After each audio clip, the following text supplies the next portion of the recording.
Reddit. How are you? I'm so excited to do this. I wanted to say thank you to the Servant Reddit community that hosted this and made this happen. I've been super excited about it, and everybody in the horror community as well. Just fun because I haven't been able to connect with the audiences the way kind of I get to sit in the movie theater, people's reactions to the movies, but making stories for streaming, I haven't had a chance to really connect the way I love to. So this is one of those great opportunities. So I've been looking forward to this a lot. So I have a ton of questions here that have all just popped up here. So I really haven't read them. So I'm kind of glancing at them. So stay with me for a second. I'll just grab one random one here. But thank you so much. My gosh, so many questions. Yow. The word immigrant grabbed my eye, so I'm just going to read this one. What is, this is from Cantry123. What is your journey as an immigrant from India to USA and now a renowned director? First of all, thank you for asking that. You know, I think it was something that I've avoided for most of my life, the idea that I was Indian, and I think, you know, to assimilate was the most important thing for an immigrant for a long time. Hey, try to shed where you came from so you could fit in. And maybe, you know, I was a mom when I was a kid wearing a sari and, you know, coming to school and all of those things. Oh, we eat different food and all that stuff.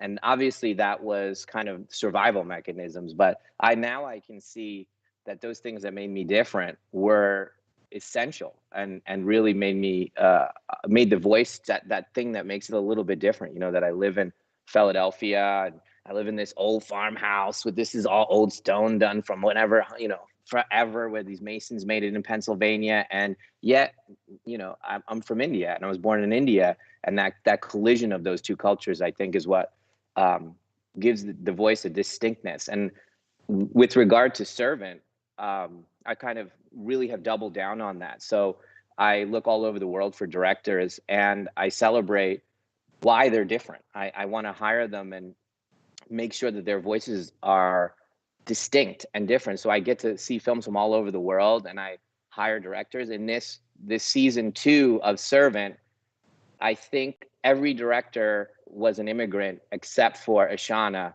my daughter. She's the only one born in the United States. So that's kind of it wasn't intended. It just, I really love different voices. So thank you for asking that question. Man, this is so fun. I wish I could see you guys. Can you see yourself continuing to, this is from AGMTB.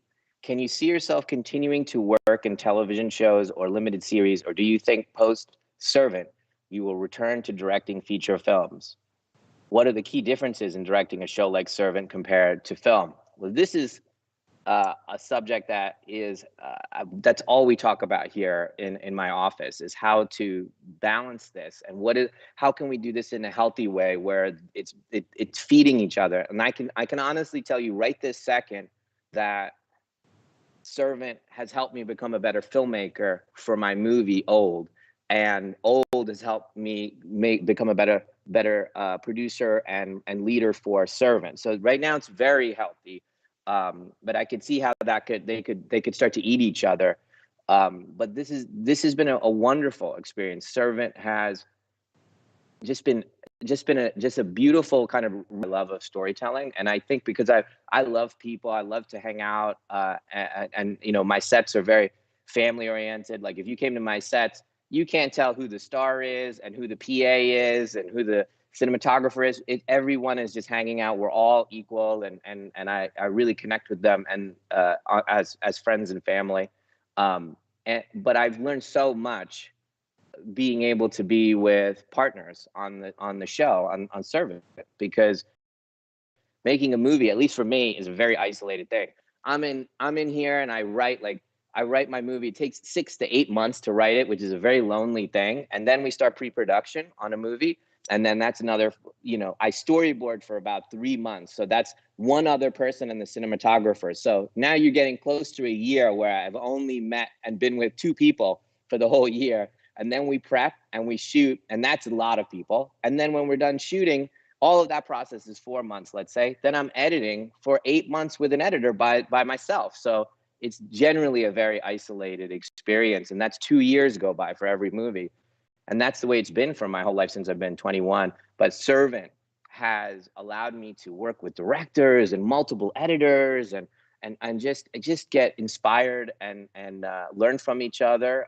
So it's just been great. We're about to start season 3 shooting, and I can't wait for all the directors. They're all flying in and coming from all different parts of the world, and I can't wait to hang with them and talk cinema. Thank you for the question.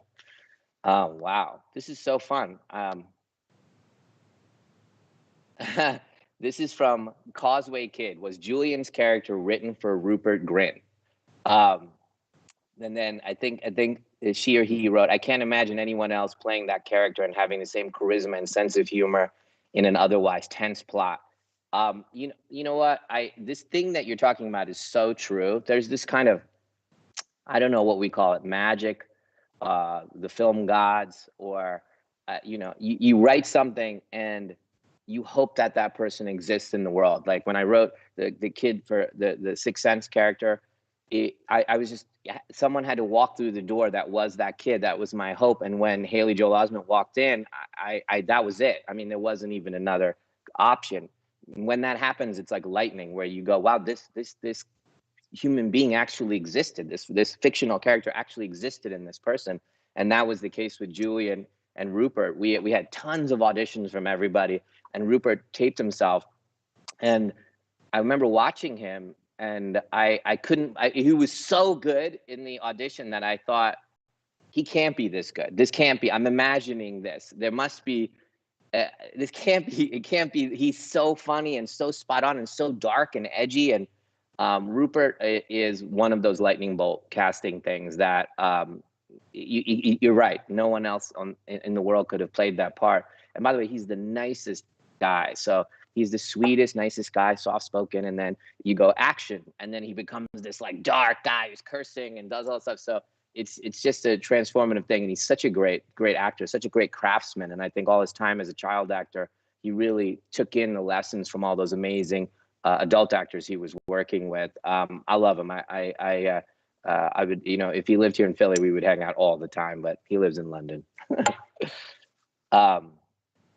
Whoa, look at all these questions. My goodness. I don't know who to pick. I'm like randomly reading. I hope there's no rhyme or reason to this, by the way. It's just whatever's catching my eye. What is it about? Okay, this is from Threedham. What is it about Philly area that makes it a compelling place in which to set horror suspense stories? You know what? I think it's more a philosophy of trying to be specific as an artist. And so, as I said, in an earlier question, that the thing that I was avoiding, that I'm Indian, is the strength, the spirituality, the difference of it. And that I live in Philadelphia and make movies is very different, right? Because most people live in New York or Los Angeles that tell these stories, and that's changing.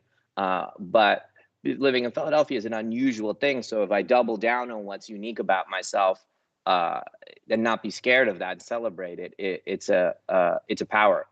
Philadelphia, as you probably know, if you guys follow me, I love Philadelphia. I think it's the best city in the country, one of the most beautiful places to live in. It's really grown over the last 15, 20 years into this, beautiful place. Young professionals live here. It's very diverse. It has unbelievable amount of higher education. The places that you can shoot in here, you can do a period piece, you can do a sci-fi piece. It's all of this span of anything I can make up in my head, I can shoot here. In fact, Old was the first movie that I shot that for a long time that wasn't based in that I couldn't shoot in Philadelphia. And I remember when I decided to make that movie, it was a big decision of, hey, we're not going to shoot in Philadelphia for this. This is going to be 2 years for Servant. Placing it right in the center of the city on Spruce Street was a big deal. It makes it feel real and close to my heart. So all the ideas of what it's like to walk through the city or what it's like to live on that street are from people that I know, and so there's an authenticity to it. It's just I feel very lucky to have gotten the opportunity to make movies where I love to live. That's not true for a lot of people, and certainly not true for artists that you get to make your art where your love and where your strength is, where your emotion is. And that's usually a sacrifice, right, that you have to make as an artist. Oh, well, I can't be with my family, I can't be with where I want to be, I have to go where the jobs are. And so many people in so many fields have to make that decision. And so I'm super, super lucky that that I was able to stay here. Let's see. I hope I'm doing this correctly. Is this all right? Am I boring you guys? I can't even get, I wish you guys were here. Wow, look at this. What? Oh, this is an interesting question. Austin Aaron Conlon, what are some of the challenges in managing multiple different directors? I handle things a little bit differently on my show, I think, than perhaps it is generally the norm in television. In the olden days, or just let's say 5 years ago, the standard is that the director is kind of a journeyman, comes in and just kind of does the wide shot, the mid shots, the close-ups, gathers stuff, and then goes away, and they're kind of transitional in the process. I have really tried to stress, both with the writers and then the directors, their ownership of those episodes, that generalizing or coming in and not taking ownership is not going to work for me. I need you to take risks and be who you are. I picked you for a very specific reason, for how odd you are, how weird you are, and I need you to bring that. I don't need you to generalize, and I don't need you to try to be me or play it safe in any way. And so I say this to every single director as I hire them. Hey, if you're in a scene, you're going to have to explain to me why they feel the same thing. And if you have a cogent answer for that, hey, they're both about to rob a bank, so they feel the same thing, great. But if you're just generalizing and doing a wide shot, mid shot, we're going to have to talk through that, because that's not going to work for me. I hired you because you're sensual. I hired you because you're edgy or spiritual or physical or whatever it is, your leans, and I want you to do that. I want you to lean into those things that you love, and your blind spots are the things I love about you. Don't try to do things you don't love. I want it to be off kilter and weird. And so hopefully as you're watching season 2, you'll start to see, wow, each episode is really different and it has a kind of an accent to it. So I try to celebrate them and try to get them out of that mode of they're just for hire. Whoa. Okay, this is an interesting one. They're all interesting. I wish I could answer all of them. Just P1AN. Just playing. I think that's what the pun is. How has working with Apple been so far? And if it's good, have you guys considered any other future collaborations? So when we went to, when we're talking about television or doing some long form storytelling, I kept saying to kind of the people in my team and all that, I would love to help be a part of defining some place, to the way David Fincher did for Netflix. When I think of Netflix, the emotions and the colors that I think of it, even today, is so colored by what David did with House of Cards. So if I could help be a part of defining something for somebody, that would be really exciting. And to grow with somebody. I don't mind being the underdog, and I don't mind learning together about how to succeed. In fact, that's super fun. And I used to say, like if Apple ever did something, that's a company I really respect. And this was, I would say, this 5 years ago, 6 years ago. And so when Servant came along and we were going to go out to the marketplace, Apple was just deciding to go into this space of streaming. And we met all these wonderful organizations, and many of them wanted to make Servant, and we talked with each of them. They were so lovely and supportive, and they said, we'd love to do this with you, and this is how we would support you. But I remember the day we went into the Apple meeting, I got out of the car and I was like, please let this go well. This is the one that I wanted to go well. And they were so lovely and gracious and said wonderful things about my previous storytelling and about these scripts that we showed them. We showed them 3 scripts. And when I walked out in the parking lot, I turned to my agent and I was like, that's it. That's where we need to be. Please, make that happen. No matter what, that's where I want to be. And I want to be a part of that. Maybe it's the legacy of Steve Jobs. Maybe it's the company's kind of value system of kind of simplicity and creativity and originality. I read into it, you know, a spirituality about them, about maybe what Steve Jobs believed in, and kind of like a, you know, believing in bigger things. So for what I felt connected, and so it's been wonderful growing with them, and now with second season, kind of, and I don't know if you guys have read, but second season has really exploded the viewership. It's gone double, triple. Everything is going so well, and people seem to be really connecting, and that's part of us growing together, Apple and Servant, the Servant family here growing together. So it feels really great. I do want to do other things. I would love it if you guys came to Apple TV one day and there was a few things there for that I was a part of, and you could go and like, you know, 4 years from now, if there was a show that a new show, and you went there, that you'd go, oh, I love this. Oh, wow, there's Servant. What's that? And you could catch up on Servant, and that you'd see the whole library there. That's kind of a dream. A dream for down the line, if we find the right material and it all works out. But honestly, it's been fantastic collaboration. They have allowed me to make a very different show, and trusted me at a lot of times. In fact, I've had this conversation where they go, hey, we don't get that script, and I was like, please trust me. And then we shoot it, edit it, show it to them, and they're like, we love it. That's our favorite. Like that has happened, and that's a rare relationship to have, where they just, you know, trust. So I would love to do more things with them. Woo-wee. Okay, this is from Vampiretly. Is the Servant story still being written, or is the entire story already set in your mind? So that's an interesting question. So when we started, when Tony, who was the creator and wrote it, when we started, we really did, we had a sense of the tone. We were learning it, which is, I think, the beautiful part of the format of telling long form stories, is there's a little bit of learning that you get to do in the moment as you're telling the story. Ooh, it wants to be this, it wants to be that.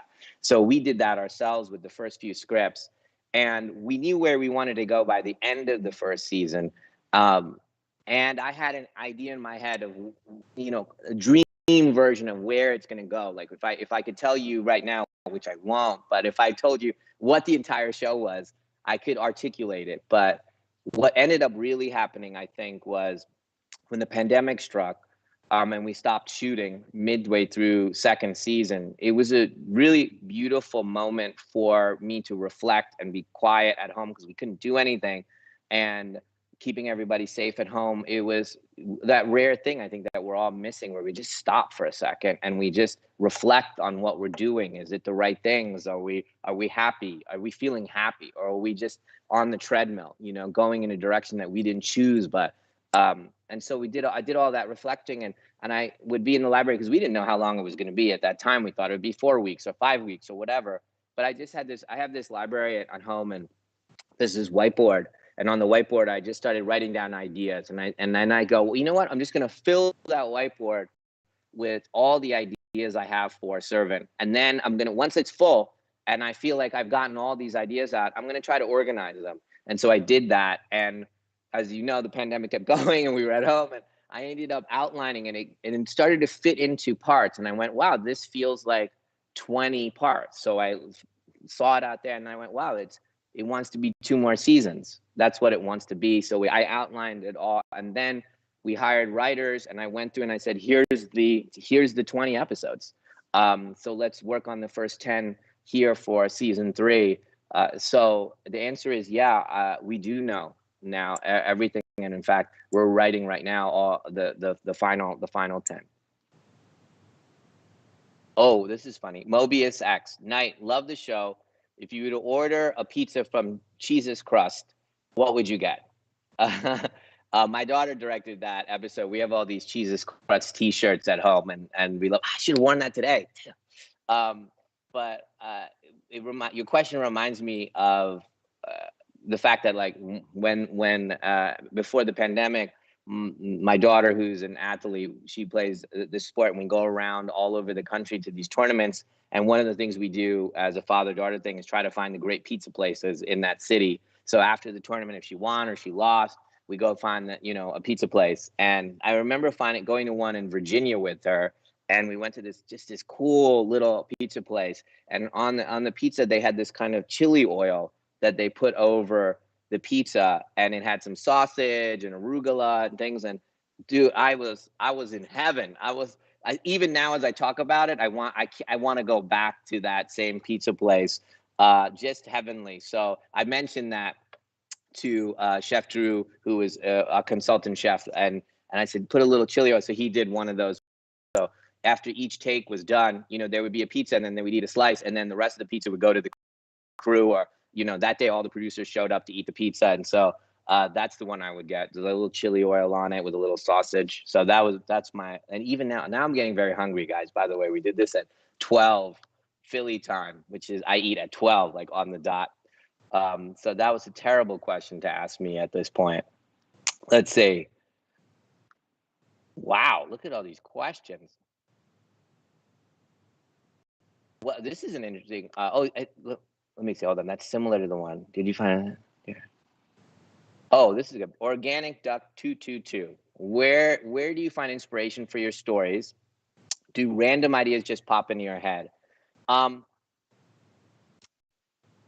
That's an interesting way you phrase that question, because it kind of goes to the word random. That's the big thing that pops into my head when you say that, is when you're focused in on something. Like, I find when I'm focused in on an idea, a movie or something, everything starts coming to me from the, whether you meet a neighbor, or you see a magazine thing, or you look at a painting, or you listen to an album. Ideas come that seem like they were just sitting there waiting for you to find them, and they start sticking. So it's this kind of, I don't know what we call it. There's no name for this idea of, like, your energy is focused in on something, and then you start drawing that from everywhere. And it seems like it's random, but it's there. It's whatever you focus in on. That thing where you say, hey, red, red, red, and then you see everything in the room that's red if you focus in on that, but you never noticed that there were these 7 things in the room that were red. So if you're focused in on a story or a character, you suddenly go, wow, I love that fabric. I love that movement. Ooh, what if she does this? What if that happens? Wow, I saw this, hole outside in the lawn. Oh, wait a minute. What if somebody gets buried? There's all these things that start to stick to you in a way. So that's one of my favorite parts of creating, is focusing in on something. And I think when I talk to my daughters a lot, I say, just imagine that we're antennas, and that we're energy.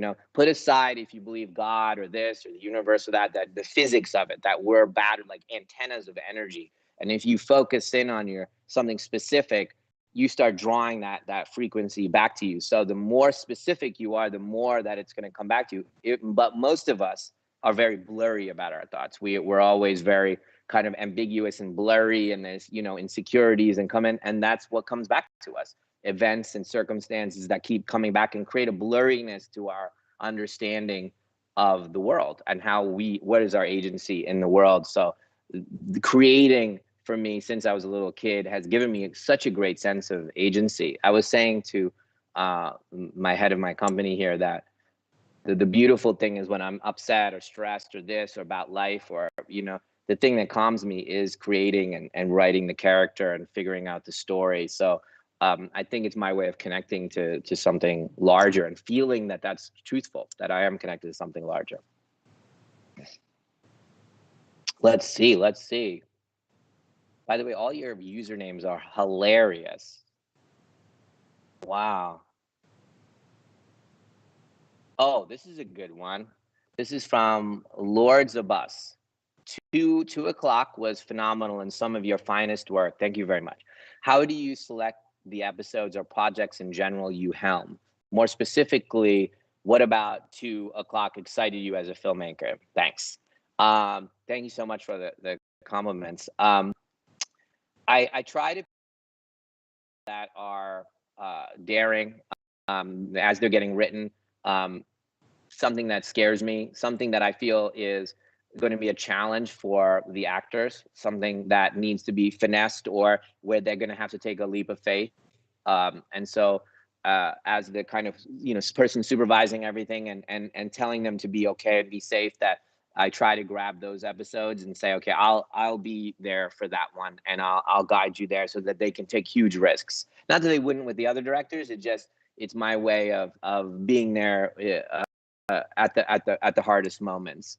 And 2 o'clock, when we came up with the idea of we kept calling it the Prisoners episode. I don't know if you guys have seen that movie Prisoners with Jake Gyllenhaal and Terrence Howard, and where they kind of grab this guy and hold him, and they think he's taking their child. This idea of like an episode that was a torture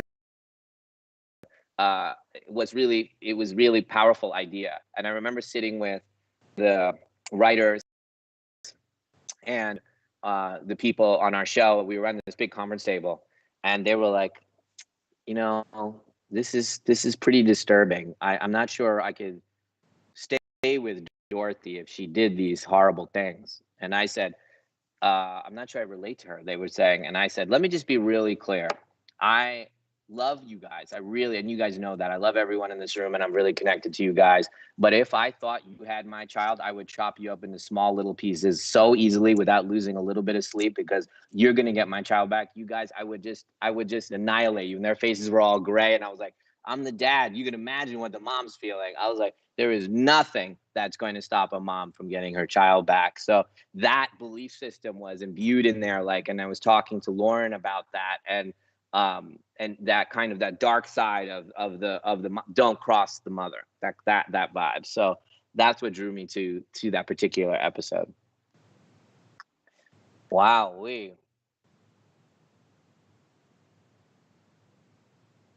let's see here. My goodness, look at you guys. Whoa.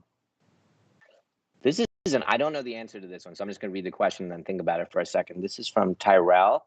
How do I rediscover meaning in storytelling, poetry, or being a creative writing student after a personal tragedy? Wow. First of all, I'm sorry about whatever you're going through at this moment. I have found when I've struggled with stuff that it is in the creating of it that is like a journal or a therapy, personal therapy for me. So, for example, like Servant, Tyrell, Servant for me is me struggling with the question of the meaning of life a little bit. That Servant kind of came from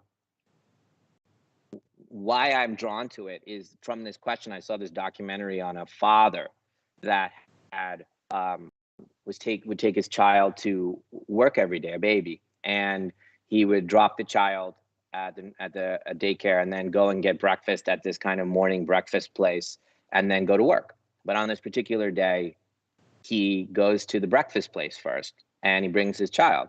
Then he gets the breakfast sandwich, gets in the car, and then drives out the parking lot of the breakfast place, but turns right to go to work instead of left to go to the nursing daycare place, and goes to work. And it was a summer day in Atlanta, and he forgot the baby was in the back seat and went to work, and the baby died, essentially got burnt up in being in this 100-degree heat. And it was just a tragic documentary as the mom goes to pick up the baby and realize the baby wasn't dropped off, and then the father going home from work and seeing in the rearview mirror. And I guess I was it kind of hit me in a way because I'm scared that there is no meaning, and that how could there be anything good in the universe if that could happen? There is no good side to that. There is no lesson to be learned. The father loved that child. There wasn't anything to gain. So I'm confused about that. That makes me feel dark. And so that's at the center of the show, is asking those questions and trying to find some meaning in it.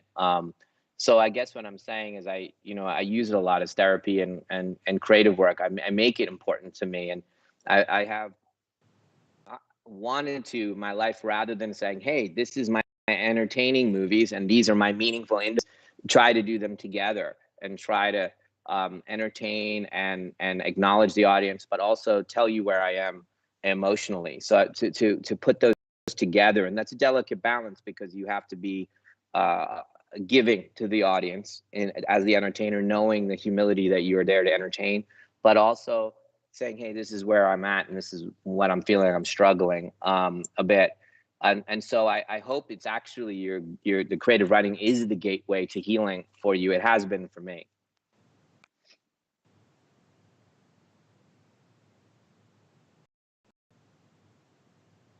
This is an interesting Hurricane Herschel. Mr. Shyamalan, thanks for doing this AMA. You're welcome. Thank you for having me, guys. How have your previous projects in the thriller genre prepared you for making Servant? You know, I think if you look at, I guess, the last 7 years of stuff that I've been doing, where I've owned all of these pieces, from The Visit, Split, Glass, and Servant.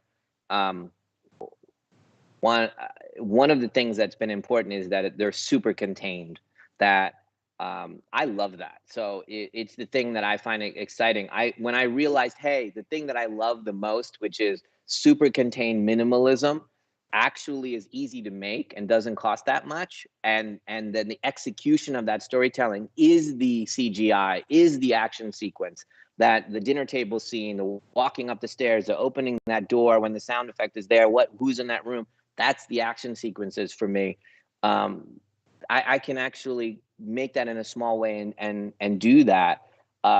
It built me to serve it. So going, hey, maybe we could do a show all in one location, like a play, where 4 main characters and we never really leave the house.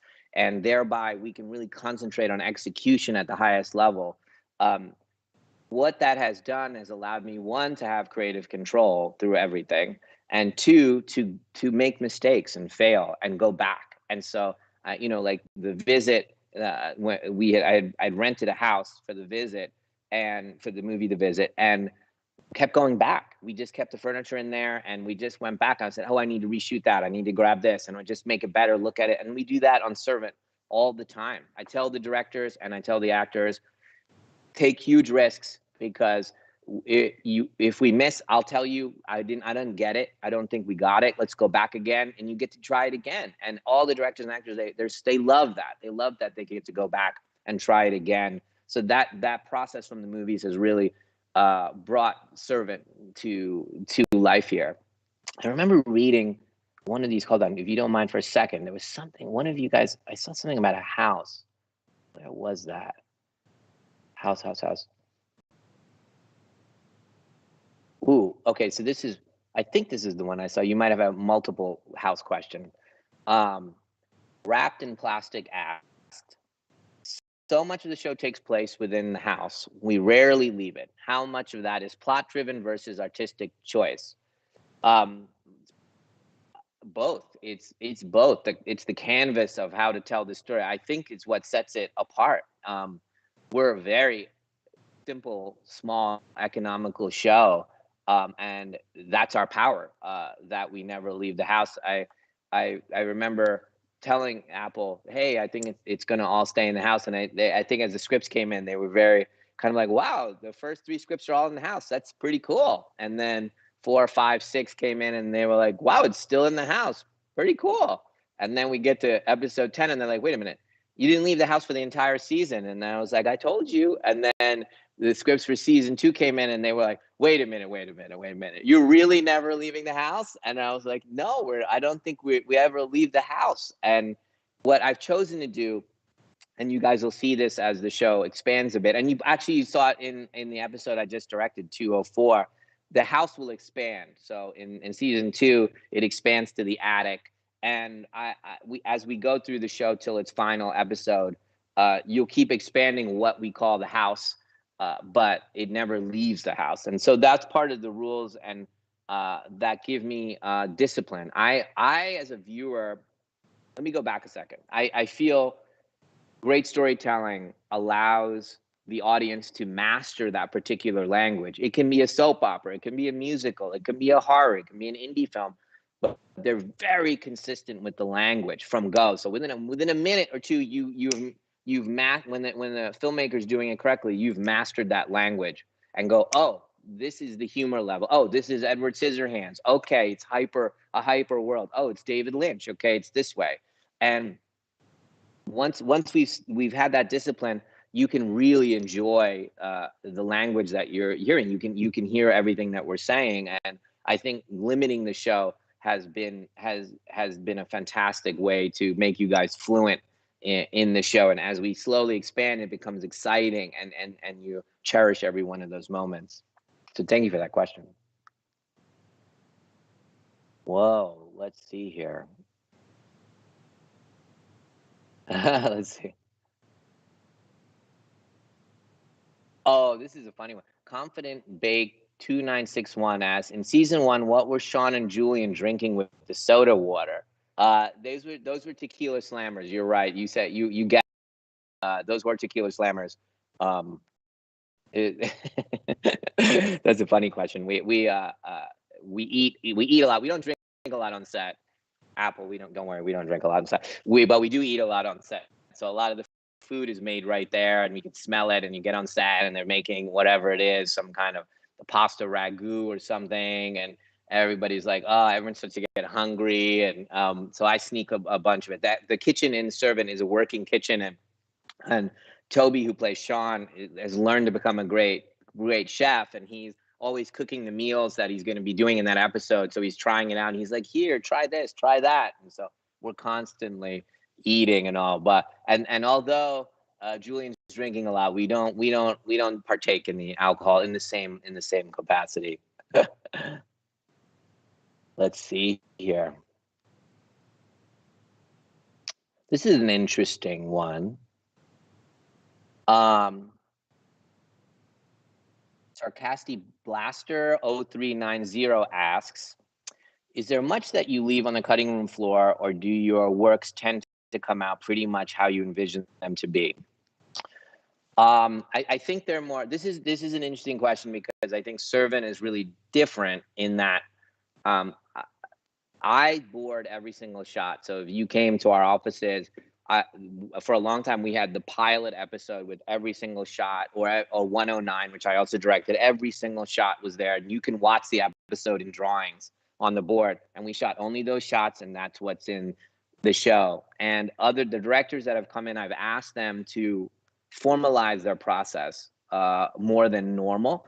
And by that, I meant that I would like them to storyboard out their episodes and think it through very, very carefully. To say, like, for example, I was just telling a director that I was hiring for season 3, hey, if you want to do a shot following them down the staircase, we're going to have to rig a camera that comes down the staircase. We'd have to pre-rig that in advance. That's perfectly fine. You just have to draw it out first and then tell the crew, hey, I want to follow her down the stairs. And so we need to have this slowly descending and turning. So it has to descend and turn. And that's not something we can do on the spot. So think everything through as much as you can.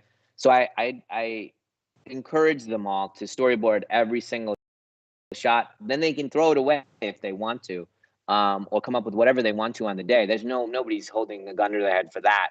But the process of making it in your head first before you go there, for us, is part of our signature quality. So if you watch Servant, the shots look more formal and thought out, and you can sense that as viewers. So it's something that I think is an important characteristic, and for me helps not waste so much. So again, in our efficacy, which is quite high, the scripts, we keep them tight, and we love them, and we work them until they're great. And we try very hard not to shoot and write. That's also part of what keeps you from shooting stuff. So all the 10 scripts of season 3 are done. And so as we're about to start in a few weeks, they're all done, and everyone's going to shoot. And you can ask, oh, I need to do this because in 308, this is going to happen. And the directors can all talk to each other. And so it's all thought out. So I try very hard not to ever shoot and try to write at the same time, because then you're wasting a lot of resources. So not a lot goes on the cutting room floor. So we're pretty efficient that way. And the directors have been wonderful that they have been so talented to make these scenes really work. And so not a lot goes on the floor compared to most stuff. But upstairs, I just came from editing, watching my feature, and so far we're about to start past 5, and so far I've cut 2 scenes. That will change of the 130 scenes. Only 2 have gotten cut out, but that will drop. But again, because of the making it and making it and making it again in my head, lots of it is working in concert there. So because I pay for it myself, there's a sense of, hey, it's my restaurant, and I look at everything, the menu, the table, is the table wobbly, whatever it is, it's you feel an ownership of it. Wow. This is an interesting one. Just came in. Garlic egg dog. Is that a dish that you like? That sounds good. By the way, I'm super hungry right now. What's your proudest accomplishment as a director or in the movie industry in general?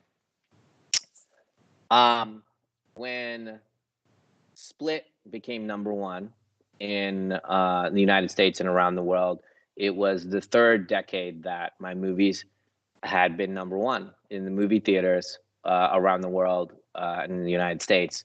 And I think only 2 other people have ever done that. And James Cameron's one of them. And it just made me feel really grateful that there was multiple generations that were responding to the storytelling, and that Servant is doing so well and so thriving so well for Apple, both from my partners Apple. I feel fantastic, but also honored that yet another generation is interested in the type of stories that I'm interested in, and that I haven't lost the ability to hear the audience and for them to hear me, and that we appreciate each other. And so it's wild to think about if any of my next 4 or 5 movies were to be lucky enough to be #1 in the movie theater. That would be the 4th decade that would happen. And so that's certainly something I want to have happen. It may not happen, obviously, but if that were to happen, I don't think anybody's ever done that. So that would be something that would mean a lot for me. And I think that only would happen if I'm listening carefully, if I'm willing to change, if I'm willing to grow, risk myself, risk failure constantly, and start all over, be a student all over again every single time. I think if you try to hold on to comfort as an artist,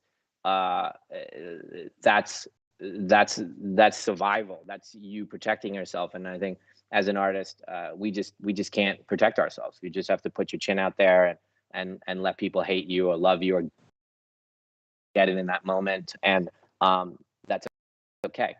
That's okay as long as you're growing as an artist. And I try to do it in various ways, like try to do different things. Try not to, as you know, I kind of, other than the Unbreakable series, I don't do sequels, and I don't, I try to be completely different every time and risk a new language.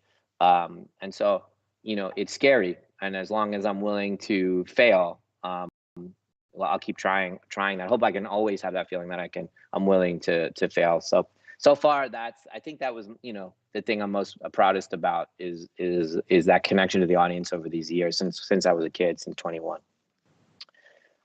Whoa. Let's see here. Wow, this is interesting. Big Rugby 101. What's one tip you have for aspiring screenwriters? One thing that's been happening on Servant is I've been able to run a writer's room here. Obviously, through WebEx and Zoom, I've been doing it with the writers, and we had 7 writers on for season 3. And on season 2, we had, I'd say, 3 or 4 writers kind of collectively. But in season 3, really kind of institutionalized it, where it was like, okay, in the morning we're having this session, and in the afternoon we're having this session, and we do that every day. And I guess the same thing I was doing to them is the same thing I would tell you guys, that there is something beautiful about your voice that's different than mine or anybody else's. So, for example, on season 3, there were 7 writers, and I assigned them each an episode, and I said, okay, you're going to do 1, 2, 3, 4, 5, 6, 7. And traditionally, someone will rewrite all of those, and there's a voice that binds it all, but not in this case. I said, we're going to work individually. Once the group has kind of worked out everything, we're going to work together on that particular episode. And I want that to be different, that episode.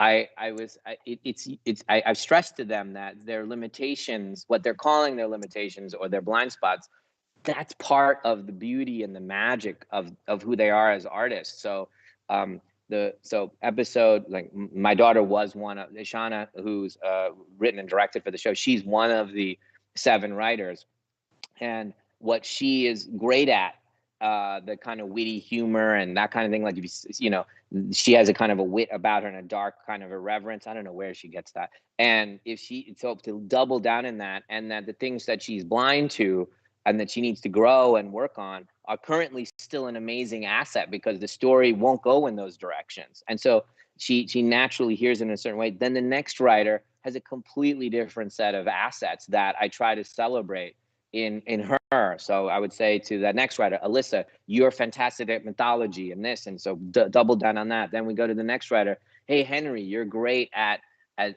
this quiet suspense, and so, and I would go boom, boom, boom, like that down the row. And when we finish this process, I feel so inspired because I'm watching someone write an episode so beautifully, so specifically, that I couldn't have written it nearly as well. Only they could write it. So you do have all the answers right there in who you are. So I think so many of us, we don't, and we try to write like somebody else, or direct like somebody else, or paint like somebody else. And we all do that. That's part of our process. I think when I started, I used to copy people, and when I was a little kid, and it didn't feel right. I had done this podcast where I was talking about that, and it just occurred to me that that was really beautiful. I used to copy all these movies, and it just never, and it just didn't feel right. And then I went, wow, I'm talking and wearing clothes that I don't feel comfortable in. Then I started to say, wow, this one scene felt good.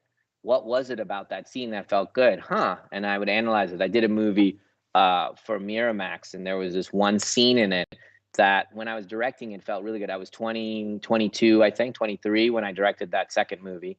And I was like, huh, that felt different than everything else in the movie, which didn't feel good to me. And I remember writing down going, what is that? And that was the beginning of me understanding how to tell stories. I went, wow, I like the suspense of that scene. I knew what shots to do. And if I was with the character in a kind of like anxious way, I'm like, huh. And so I then the next thing I wrote, which was Sixth Sense, kind of went into that in more. So I was doubling down on the thing that I was interested in. I hope I didn't go on too long about that one. Let's see. This one, Edward is the man. Are you the man, Edward? Really? Is that Edward is the man asks, who is your favorite character on Servant? I can't answer that. That's crazy. They're all my favorite characters. All 4 of them are my favorite characters. In fact, like my kids, I'll tell them each separately that they're my favorite character, and then don't tell the other 3 characters. But the 4 of them are so lovely. The actors are just we're all very lucky to be together to tell this story. So that's a terrible answer, I know, Edward, but you're the man, so you can handle it. What is your favorite character? Okay. Wide Entertainment 595 asked, what is your very favorite character in all of the stories you've written? Probably it's Kevin Wendell Crumb. The character Kevin Wendell Crumb from Split and Glass is my favorite character, and that's a little bit of a cheat because obviously, if you guys have seen it, it's not one character. He's a person that suffers from a disorder where he believes he's many people, and so I got to write all of these wonderful characters that were protecting Kevin Wendell Crumb, and so maybe that's kind of a cheat answer, but it is the character Kevin Wendell Crumb that I've loved so much. And I miss him and all the characters there. So there's great, but I there's so many that I miss once I'm done writing them and done shooting with them, and then that's a good feeling when I really miss them. Ivy, the character Ivy from The Village, is another one that I felt that way about. Let's see. I answered that one about the house. There's a couple about the house. You guys are interested in that. Let's see. What is it? Oh, this is interesting. I'm going to read this question out loud because I like the first part of the question, so I don't actually know where the question's going. This is from Dookie Wana Lia. Servant doesn't rely on jump scares or gore to convey how scary or gruesome a scene may be, which allows our own minds to fill in the blanks. Brilliantly done, by the way. Thank you. How did you decide to tell the story in this manner, and why would you do that to us? There's a couple thoughts that come to mind. I believe in kind of the principle of in being incomplete. That art, you don't answer the question, you keep it incomplete a bit, and that thesis kind of goes underneath the relationship with the audience in general. That they you don't do a dance for them where they sit back and watch the dance. You make them participate in the dance, so they're part of the dance. They feel like they're partner in the dance, and that comes from being incomplete. And so rather than showing the thing, you insinuate the thing. So like We Never Leave the House, and you insinuate Philadelphia and what's happening, and it makes you as the viewer, the imagination, part of the storytelling, and that goes towards scares and things like that. That I would like this just popped in my head. So like in The Village, where I don't want to ruin it for anybody. There's a character that gets stabbed, but they don't know that they're stabbed until they look down, and then they look down, and then you see the knife coming out of their stomach. So you miss the actual stab, and it's so much more horrific because it's like in real time realizing what's happening to you. The insinuation of what you miss makes you picture it. And so I use sound effects a lot in that manner. What we don't see is super, super important. So, there's an alien invasion in Signs, and it's all about hearing the aliens on the roof and climbing around and moving around the house, and you picture it. I didn't need it to shoot it for you. Once upon a time, Warner Brothers had talked to me about the movie Troy.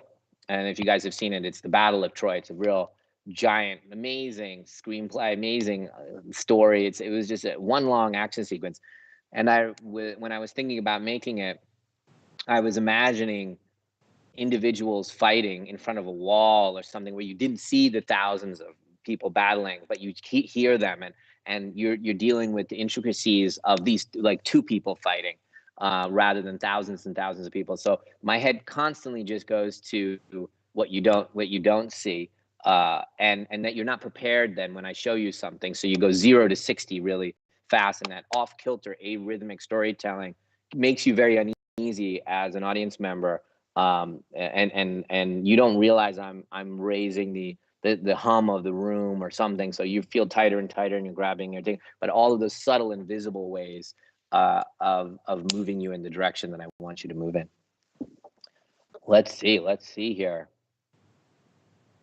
Man, gosh, there's so many. I feel bad. You guys are gonna get angry at me. I'm not answering all these questions. My goodness, there's so many similar ones. Wait a minute. Let's see here. What are some international influences on Servant? That again was by Austin Aaron Connellan. The really interesting question. There's so many obscure things that influence the piece. I'll just tell you one really quickly. There's this film called Ali, Fear Eats the Soul, which Shauna saw at film school, and she said, "You need to see this, Appa." She calls me Appa. And so she sent me the movie. I watched the movie. I was blown away by the use of bright colors and patterns in the film, and I found it incredibly moving and powerful. And so I showed it to the production designer and the costumer and the cinematographer. I said, "Please watch this movie." And Fassbender did it. It's a brilliant, brilliant movie. And I said, "Can we make textures on the wall and all the patterns?" So when you watch Servant, there's all these big bold patterns in the house on the wall, and then Dorothy's constantly wearing these big patterns to kind of show you she's not okay. She's just manic, and just this secret that she has, it's eating away at her, and so it should clash with the wallpapers. And so we use big bold colors, like the table is red in the kitchen, and the chandelier is big bright. Everything has these pops of colors to show this kind of fracturing of the emotion. So that would be like one example of of international art affecting Servant, but there's countless, you know, Japanese cinema and European cinema in its kind of quietness and formality has definitely affected the show a lot. There's, you know, movies, Repulsion, and so many movies that the quiet kind of I'm losing my mind quality of the cinema has affected it a great deal. Let's see. I think I have time for one more. Let's see. Let's see. What would be a good one? And now there's so much pressure. Oh, wow. Look at this one. Hi, Mr. Shyamalan. Could you tell me? This is from Ban01. Okay. Hi, Mr. Shyamalan. Could you tell us about the toughest episode to write shoot that has aired so far? What were the technical challenges and how did you overcome them?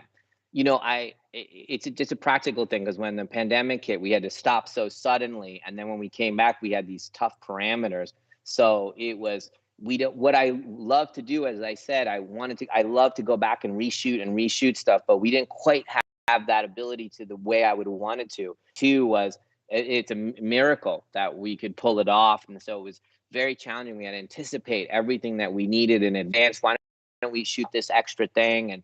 And so we were editing as fast as we could as we were shooting to kind of see, is there anything we need? So those 4 episodes that when we came back for were the most challenging, and really because the crew and the cast are so amazing and brilliant, could we have pulled them off in that way?